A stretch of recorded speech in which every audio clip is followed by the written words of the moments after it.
UFC Fight Night, Bonfim versus Brown predictions.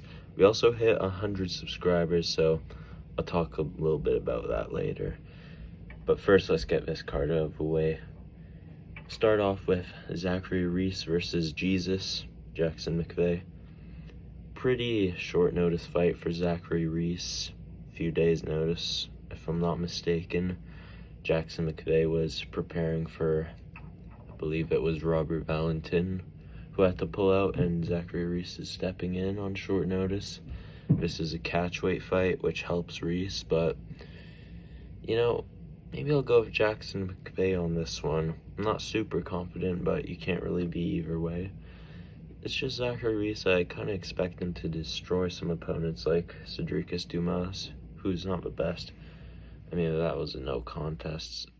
Maybe not the best example, but there was also Jose Medina. I thought he would beat him more easily. That ended up being a 3-rounder. There's also Dusko Todorovic. So there's just some things with Zachary Reese. It's like, I pick him a lot, but not really in the fashion I expect is how he wins. So I'll go with Jackson McVeigh to get this one, probably by decision. Now let's talk about Miles Johns versus Daniel Marcos. I'll go with Marcos on this one. Pretty quick turnaround for Miles Johns. I think he fought like, was it a couple weeks or a couple months ago, but I'll go with Daniel Marcos, probably by, it's either going to be a decision, 30-27, maybe 29-28, or I could see him get a finish, maybe a TKO. Miles Johns, he's alright, he can be tricky, but he kind of makes it close a lot of the time. And with Daniel Marcos, I mean, he also makes it close sometimes. Can have pretty boring fights sometimes, and lets himself kind of lets the fight get away from him. That's what happened with Montel Jackson. And also Yanez. It was a pretty close fight, that one as well, but he did enough to win. I'll go with Daniel Marcos on this one. I feel like he's going to get a decision win, but some trouble from Miles Johns maybe rocks Marcos. But I think Marcos, he can keep his range on the feet, maybe look for some takedowns. So I'll go with Daniel Marcos here. Tisha Pennington versus Denise Gomez. I'll go with Denise Gomez on this one. Just by looking at the two, you can probably assume why. I'll go with Denise Gomez. She's a lot younger than Tisha Pennington. I think Denise Gomez is she's in her early 20s, is she not? Let me check that real quick. I believe she's like 22 or something like that. 25. Okay, off by a few years. Tisha Pennington, 36. A little older than Denise Gomez. So I think youth is going to help her out. And I believe she's just more athletic, more powerful. And she's going to land the impacting shots, I think. So I'll go with Denise Gomez, probably by decision on this one. Josh Hokett versus Max Gimenez. Both guys making their debut here. Hokett was off of a Contender Series, it was. I forgot the guy who he fought, but I believe he took him down and got a TKO. That's what I remember. Maybe that didn't happen. And Max Gimenez, he didn't really have to go through a Contender Series. He kind of just got signed. But he is a pretty good jiu-jitsu guy. Has some accolades. I don't know. I don't think he made it to ADCC. Not that level, but like, what's the other one called? Like IBF? Definitely not, but he's a good jiu-jitsu guy, and that's gonna cause some problems for Josh Hokett early on, I think. But you know, it's heavyweight. It's either gonna be a first round finish from Max Gimenez, I think, maybe by a submission, or Hokett will probably feel him out, do a little better on the feet, maybe start looking for his takedowns. So I'm gonna go with Josh Hokett to win this one, probably by round 2 or 3 TKO. Either on the feet, maybe a ground and pound one. But, you know, Gimenez is going to have some size on Hokit. He's a big dude. We're both 6'1". So, you know, interesting fight, but I'll go with Hokit. Jacqueline Cavalcanti, or no, Mayra Bueno Silva versus Jacqueline Cavalcanti. I'll go with Jacqueline Cavalcanti on this one, probably by decision. Maybe Mayra gets around. I just believe that Cavalcanti more in her prime, better up-and-comer. I know Bueno Silva has fought for a world title. Hasn't won, but she's fought for a world title. Not everybody does. And yeah, I just believe Jacqueline Cavalcanti's momentum plays a big role in this fight. Bueno Silva has lost about 3 in a row, I believe. So, big edge to Cavalcanti. I think she'll get a decision. Probably outstriking Mayra Bueno Silva on the back foot. Ricky Simone versus Ione Barcelos. Tough fight to pick, you know, because me, and I'm sure a lot of other people, thought Ricky Simone was getting washed because he's on a little bit of a losing streak to Song Yadong, Mario Batista, and Vinicius Oliveira. But all those guys are really good. And then he beat Javid Basharat, got a flatline KO, and then beat Cameron Smotherman, who was on short notice, but clearly beat him. And Ione Barcelos, he's been fraud checking Peyton Talbot. He also beat Cody Garbrandt. So, to me, this is kind of a coin flip. It's kind of a coin flip. I think I'll actually give the edge to Ricky Simone in this one. Both crafty vets. I could see Barcelos winning, but I'm going to say Ricky Simone gets this one done. Probably by a TKO or maybe a decision. I just think Ricky Simone, he's got good power. He's got some pretty good power. He knows his stuff. I believe he can get Ione Barcelos. Probably in the first, second round, maybe. Let's move on to Haider Emil versus Jamal Emmers. Interesting fight, you know. One fight ago, before Emil fought Delgado, I might have picked him to beat Jamal Emmers. I probably would pick him. Now, I'm not so sure. I feel like Jamal Emmers could pull this one out of the bag. I just believe that Haider Emil, he's tough, got good cardio, but I think he can be kind of open at times. And Emmers is going to catch you. I believe Emmers is going to catch Haider Emil, maybe by TKO here. Probably walking into a straight right, or is he a southpaw? I forget completely, but I'll go with Jamal Emmers on this one, you know. Tricky, but I'll go with him. Now this is a good one. Christian Leroy Duncan versus Marco Tullio. Very good fight. I would have put it higher on the card. But I'm going to go with Marco Tullio on this one. In a pretty competitive fight. That probably goes to the scorecards. And what I believe this fight comes down to is probably the pace. And I feel like Tullio could set the pace and maybe break CLD as the fight goes on. Gregory Rodriguez was having some good success doing that. He was kind of beating on CLD a little bit in that fight. And Tullio, very, very crisp, very sharp, can be dynamic as well, can throw spinning attacks, but he also has some good power with his right hands. I believe that was a key for both his finishes over Ihor Potieria Where's he been, by the way? And Trayshawn Gore.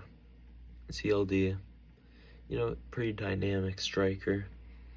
Maybe he could get a spinning elbow, spinning back kick.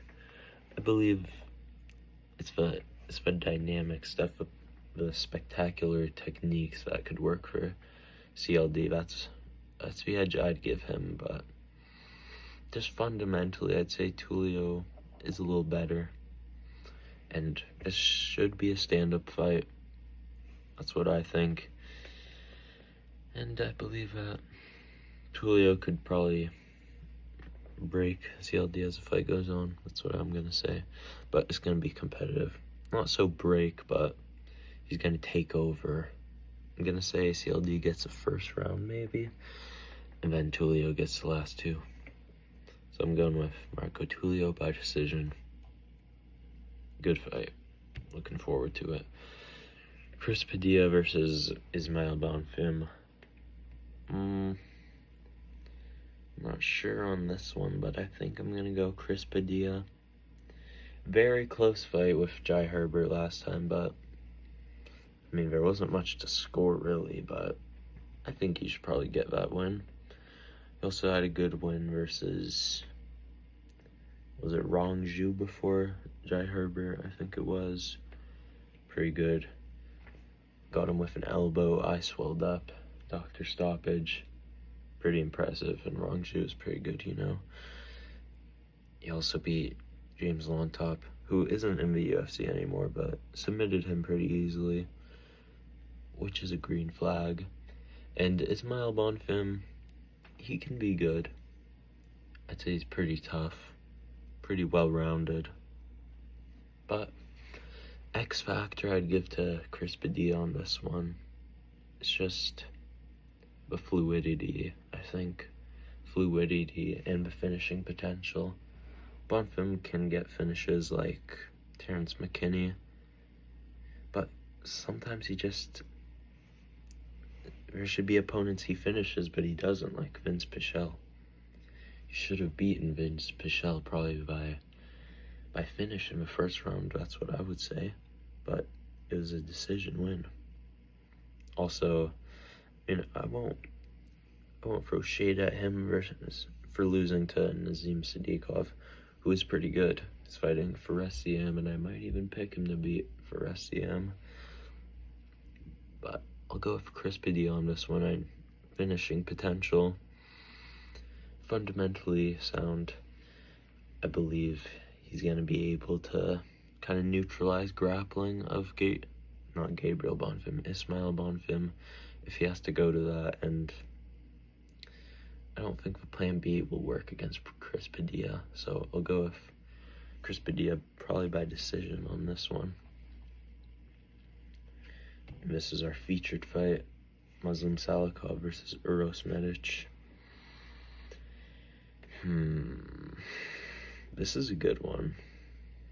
I think I'm gonna go with Muslim Salikov on this one. Another crafty that win. Another win for the Unk. Uros Medic he's good. He's dangerous. He's lethal. Can find a KO shot on almost everyone. He puts a lot of guys in trouble, like Miktabek Oralbai, like who else?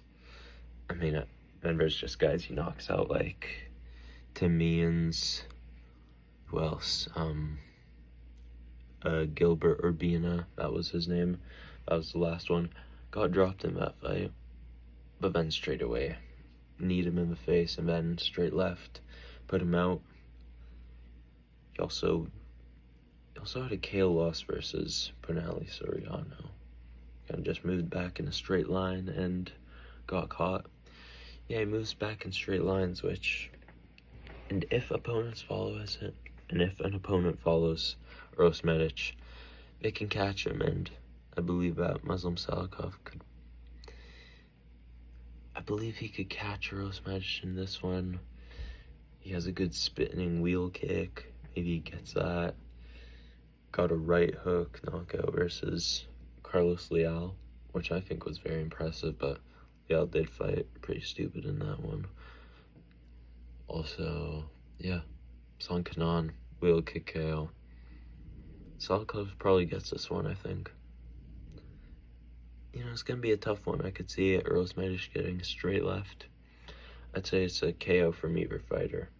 I'm going to say first round, to be honest. This is going to be a good one, I think. Now let's move on to our co-main event, really. Matt Schnell versus Joseph Morales. Some people going with Joseph Morales on this one. I think it's an okay pick. You know, maybe he does beat Matt Schnell. Maybe he does, you know. Because Joseph Morales, he has a ground game. Triangle win in his last fight versus Alibai Idris was his name, the Kazakh guy, on Tough. Yeah, he took him down, got a submission, and yeah, this should be it. It should be decently back and forth. Joseph Morales should probably hold his own on the ground and on the feet. Maybe he could find a KO versus Matt Schnell on the feet, I think. That might be what I'm going with here. I'm going to go with Joseph Morales by TKO. I believe he's going to catch Matt Schnell. And, you know, Schnell's going to be playing his feint game. He's always feinting and stuff. I believe that Joseph Morales is going to catch him at some point in the fight, though. Let's move on to Gabriel Bonfim versus Randy Brown. This is actually a pretty interesting fight. I am going to go with Randy Brown, though. I'm going to go for Randy Brown. And what it comes down to is probably well-roundedness, composure, experience.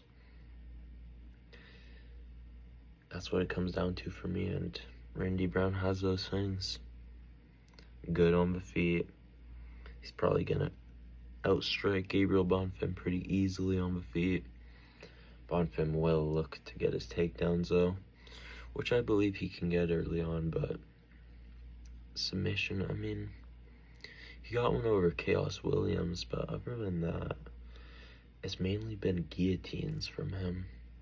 And I don't really think that Randy Brown is going to stuff his head in a guillotine after this many years in the UFC. So, you know, maybe Bonfim finds an early submission. That's what I'd say his fight. That's what I'd say his way of winning the fight would be. And Randy Brown, again, like I said, experience, striking, composure, not panicking too much on the ground early on. And then I believe rounds 2 and 3, 4, 5, it's a 5-rounder. Randy Brown's going to get more comfortable. He's going to be feeling himself, and he's going to feel like he's levels above Gabriel Bonfim on the feet, which I think he is. I think Randy Brown, honestly, is ranked level. He's definitely ranked level. Gabriel Bonfim, he's also pretty good, but, you know, I thought he lost his last fight versus Stephen Thompson. You know, maybe you could give him that fight, but he kind of just held Wonder Boy up against the cage. I mean, is that really going to win him a 5-rounder versus Randy Brown? I don't think so. And Randy Brown, he's going to be getting his straight shots. Big reach advantage. 78 to 72.5 inches. His kicks are going to work. Teeps. He does have a really good teep. Straight shots. The hooks. I just believe he's much better than Bonfim on the feet.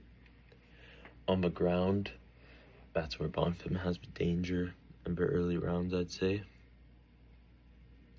But, you know, if he doesn't get a finish, then Randy Brown is going to take over, I think. So I believe we see a TKO at some point in the fight. Round 3, 4, that's what I'd say. Probably just keeps popping Bonfim with the jab. Eventually just finds the right hand, drops him. Uppercuts. Knees, teeps. he's gonna be feeling himself later in the fight, and he's gonna get a thing. He's going to get a finish. I'm sorry. Yeah, I'm picking Randy Brown by finish on this one. So yeah, that's it for the card. Now let's talk about 100 subs. I'm probably gonna make its own video for that, but I want to say thank you to everybody. And, you know, stay tuned in the future, and I'll make a video. I'll make that video very soon. So, I'll see you in it. Until next time, goodbye.